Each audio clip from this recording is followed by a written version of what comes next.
نکاح میں ولی کی موجودگی یہ بھی ایک شرط ہے، یاد رکھیے نکاح میں ولی موجود ہونا شرط ہے.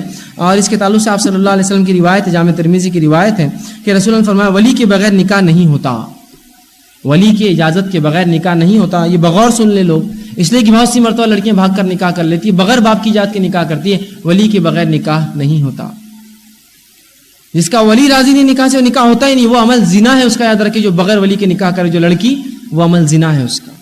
اور جو لڑکا ایسی لڑکی سے نکاح کرے اس نے زنا کیا، اس سے اس کا نکاح نہیں ہوتا. اس لیے کہ ولی کی اجازت کے بغیر نکاح نہیں ہوتا. لوگ بھاگ کر نکاح کرتے ہیں، بھگا کر نکاح کرتے ہیں. اور بہت سے معاشرے کے نوجوان اچھا بھی سمجھتے ہیں، میرا دوست بھگا کے لے جا رہا، میں گواہی دوں گا اس کی جا کر. قیامت کے دن اللہ پکڑ کریں گا. اور کیا تمہاری بہن بھاگ کے جاؤں گی تو دوں گی وہاں گواہیاں ایسی؟ وہاں تو گلا دباؤں گے، قتل کر دوں گے جو گواہی دیں گا آ کر. یہاں گواہی دینے کھڑے ہو بڑے. نہیں میرے دوست نے افیئر کیا، بہت محبت ہے ان کے اندر، سچی محبت ہے. کائے کی سچی محبت ہے سب کو معلوم دنیا کو. اگر سچی محبت ہوتی تو جن والدین سے وہ پیدا ہوئے اگر ان کو چھوڑ کر بھاگ کر نکاح کرتے ہیں تو کائے کی محبت. یہ صرف جو ہے جنس ہے، یاد رکھیے یہ صرف جو ہوس ہے. جن ماں باپ سے پیدا ہوئے ان کو اگر تم نہیں شریک کرتے اپنے نکاح میں تو کیا تمہاری محبت؟ اصل محبت تو انسان اپنے رب سے کرتا ہے، پھر اس کے رسول سے کرتا ہے، اس کی کتاب سے کرتا ہے، اپنے والدین سے کرتا ہے. یہ محبت ہے اصل. یہ تو نفس ہے، خواہشات ہے. اور ایسے نکاح کیا ہوتے سب کو پتا ہے. سب کو پتا ہے ایسے نکاح میں کبھی خیر و برکت نہیں آتی، اس میں ولی کی اجازت نہیں ہوتی. یہ نکاح 2 4 5 سال میں کولیپس ہونا ہے، ٹوٹنا ہے، طلاق ہونا ہے، جلا کے مار دیں گے اس لڑکی کو، کچھ نہ کچھ خط پہ جا کر ہی ختم ہوتے ہیں. اس لیے کہ لڑکی والد کی رضامندی ضروری ہے. والد نہ ہو تو پھر بھائی ہو سکتا ہے ولی، بھائی نہ ہو تو چچا، ماموں، نانا، دادا، بہرحال جو بھی اس کا نزدیکی جو محرم ہوگا وہ اس کا ولی بنتا ہے. یاد رکھیے تو ولی کی اجازت کے بغیر نکاح نہیں ہوتا. یاد رکھیے اگر ولی نہ ہو موجود تو پھر وقت کا قاضی، بادشاہ یا کوئی بھی جو ہے شخص کا، یا کسی تنظیم کا رہبر یا کسی جماعت کا امیر بھی جو ہے اس کا ولی بن سکتا ہے. جیسے نو مسلمہ خاتون ہے یا ایسی عورت اس کا سب کچھ لٹ گیا، برباد ہو گیا، مر گئے خاندان کے لوگ، وہ اکیلی بچ گئی ہے، یتیم ہے، تو بہرحال پھر وقت کا قاضی، خلیفہ، کسی جماعت کا امیر، کسی تنظیم کا رہبر، یہ اس کا ولی بہرحال بن سکتا ہے. لیکن عورت بغیر ولی کے نکاح نہیں کر سکتی کسی بھی حال میں. حتیٰ کہ نو مسلمہ کا ولی بھی جو وقت کا قاضی یا جو ہے خلیفہ بنے گا، بغیر ولی کے نہیں آتا. اسی طرح عورت اپنا نکاح خود نہیں کر سکتی، یاد رکھیے.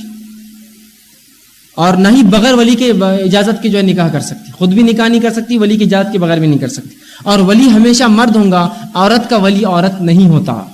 ماں راضی ہے، باپ راضی نہیں، میں کوئی شادی کرنے لڑکی سے نہیں ہوتا نکاح، اس لیے کہ باپ ولی ہوتا ہے، بھائی ولی ہوتا ہے، دادا، نانا، چاچا، ماموں ولی ہوتے سگے. اس کی ماں ولی نہیں ہوتی، اس کی بہنیں ولی نہیں ہوتی. یاد رکھیے تو بہت سی بار ہوتا ہے اس کی ماں راضی تھی، ہم نے شادی کر لی، باپ راضی نہیں تھا، نہیں ہوتا نکاح، اس لیے کہ ولی کی اجازت کے بغیر نکاح نہیں ہوتا. یاد رکھیے. اور قرآن نے بھی جب نکاح کا حکم دیا تو ولی کو حکم دیا، جیسے کہ میں نے آپ سے جو آیت تلاوت کی، وَأَنكِحُوا أَيَامَ مِنكُمْ، کہ نکاح کر دو ان کا جو بے نکاح ہے. یہ نہیں کہا نکاح کر لو جو بے نکاح ہے، نکاح کر دو. ذمہ دار کو حکم آیا، ولی کو حکم آیا نکاح کر دو، مجھے اور آپ کو حکم نہیں آیا کر لینے کا.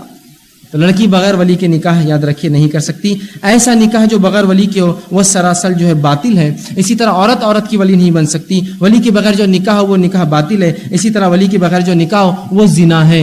آپ صلی اللہ علیہ وسلم حدیث میں فرماتے ہیں اور کہتے ہیں، یہ سنن ابن ماجہ کی روایت ہے، کوئی عورت کسی دوسری عورت کا نکاح نہ کرے. اسی طرح آپ نے فرمایا کوئی عورت اپنا نکاح خود سے نہ کرے بغیر ولی کے، اور جو عورت اپنے خود سے نکاح کر لیتی ہے وہ زانیہ ہے. سمجھ رہے ہیں آپ الفاظ؟ زانیہ اس نے زنا کیا جس نے ولی کے بغیر اجازت سے نکاح کیا.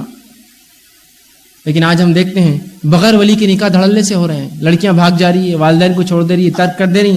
یاد رکھیں ایسے نکاح کبھی کامیاب نہیں ہوں گے جس میں والدین کا لحاظ تک نہ رکھا گیا ہو، جنہوں نے پیدا کیا، تکلیفیں برداشت کی، بڑا کیا. صرف اپنی خواہشات اور ہوس کے لیے لڑکے اور لڑکیاں نکاح کر لیتے بغیر والدین کو چھوڑ کر یا ان کی بغیر اجازت کے. یقیناً لڑکوں کے لیے اجازت ضروری نہیں ہے، ولی کا ہونا ضروری نہیں ہے، لیکن کیا اس لڑکے کا بھی اعتبار ہے جو اپنے والدین کا نہ ہوا وہ کیا کسی اور کا ہوگا؟ اور کیا اس لڑکی کا اعتبار کرتے ہیں نوجوان جو اپنے ماں باپ کی نہیں ہوئی تمہاری کیا ہوں گی؟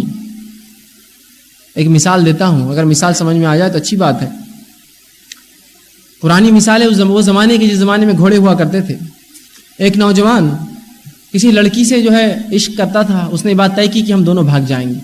وہ گیا اور ایک گھوڑا لے کر آیا، جس گھوڑے کے بارے میں اس گھوڑے جس نے بیچا کہا دیکھو یہ گھوڑے کی نانی پانی سے ڈر گئی تھی تو اس کی ماں پانی سے ڈرتی تھی، یہ بھی پانی سے ڈرتی ہے. جانوروں میں ہوتا ہے، کچھ برائیاں جب خامیاں ہوتی ہے تو نسل در نسل چلتی ہے، کچھ خصوصیتیں ہوتی ہے تو نسل در نسل چلتی ہے. اچھی نسل کو پیدا کرتی ہے، بری نسل کو. اب وہ لے کر اس لڑکی کو بھاگ گیا، کافی دور تک گیا، جب تو پانی نہیں ملا اس کو. لیکن ایک مقام آیا جب پانی آ گیا، وہ گھوڑی اندر جاتی ہی نہیں پانی میں. بہت دیر ہوگی، مشکل ہوئی، اس نے اس لڑکی سے کہا میں نے بھاگنے کا ارادہ ترک کر دیا. تو کہا کیا وجہ؟ صرف یہ گڑنے کا بس ترک کر دیا. اس لڑکی کو لا کر چھوڑ دیا. جب لوگوں نے پوچھا کیا بات ہے، تم تو کل بھاگنے کا ارادہ کر چکے تھے، بھاگ بھی گئے تھے، کیوں چھوڑ دیا؟ تو کہا اس گھوڑے والے نے مجھ سے کہا تھا اس کی نانی پانی سے ڈرتی تھی تو یہ پانی سے ڈرتی گھوڑی، اس لیے جو ہے اس کی ماں ڈرتی تھی اس لیے یہ ڈرتی ہے. مجھے یہ خیال دل میں آیا اگر میں اس کو لے کے بھاگوں گا تو میری بیٹی بھاگ کے جائیں گی، پھر اس کی بیٹی بھاگ کر جائیں گی. یہ ہوتا ہے جو لوگوں کو بھگا کر لے جاتے ہیں نا، ان کے بچے بھاگ کر ہی شادی کرتے ہیں. اس لیے کہ پورے سماج میں مشہور ہوتے بھائی تمہارے ماں باپ کا تو کیا، اس زمانے میں بھاگے تھے جب لوگ پردہ کرتے تھے، بھائی تمہارا کیا ہے. تو بچوں میں ایک احساس آتا ہے کہ یہ صحیح ہوگا، جب ماں باپ نے کیا ہم کیوں نہیں کر سکتے؟ عشق مزاجیاں، بھاگنا، افیئر کرنا اور شادیاں کرنا. پھر تو یاد رکھیے بہت بری بات ہے بغیر ولی کی جو ہے کوئی خاتون نکاح نہ کرے. ایسا کیا گیا نکاح، یاد رکھیے آپ صلی اللہ علیہ وسلم نے زنا میں شامل کیا.